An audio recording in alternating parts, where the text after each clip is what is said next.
Значи дава опис на демоните, како ги гледаат луѓето, како ги доживуваат.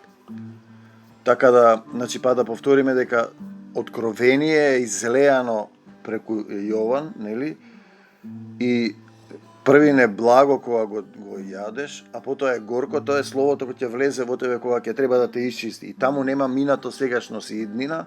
Значи не знаеме што е минато, што е сегашност и иднина, како во духовното царство се е едно. Затоа станува збор и затоа е потешко да се толкува и луѓето го толкуваат и прават грешки, само ако добиеш толкување кое те поврзува, например, да созреш во Исус Христос. Ова манде што го почна првиот стих, само да го искоментирам, во тие дни луѓето ќе ја бараат смртта.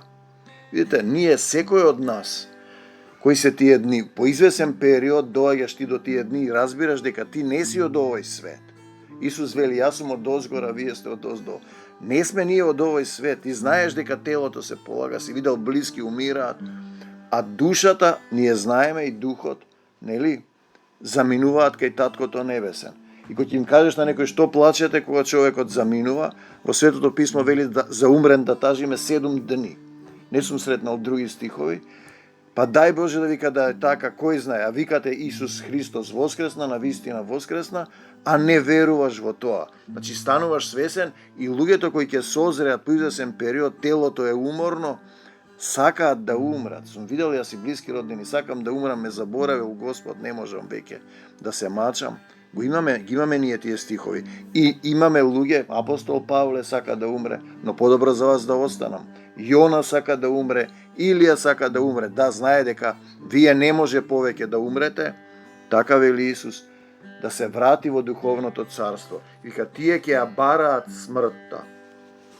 Знаете, тоа е таа целата суштина, ќе ја бараат смртта, но нема да ја најдат, ќе посакаат да умрат, но смртта ќе бега од нив, ќе мора да се отплати во еден период кога ќе бидеш ти душа во другото, во духовното царство, да ги поминеш тие моменти, што си правил, тоа ќе ти се прави. Ги има тие стихови и овде се повторува. Значи, тоа е законот, што си правил мора да се прави и кога ти веќе грешиш против Светиот Дух, не се трга тогаш од платата на гревот. Например, овдека добиваш ти поуки, постојано не учи што треба да направиме, да го примениме тоа ќе биде и во недела проповета што е слезена. Значи, треба да не научи да се промениме, тоа е целта на проповед. Ако го учат, тие слушаат некоја друга порака, не ја знаат до крај, тие не прават толку грев против Свети Дух. Тие се погрешно подучени, гревот е кај водачите. Но вие кога примате... Само после ќе направиме молитва. Има вклучена тука ни е трајанка од Гевгелија на мојот мобилен. Се вклучува. Ме разбирате, тој зборува за смртта, а смрт ќе секако е, смрт е живење без Духот Исусов.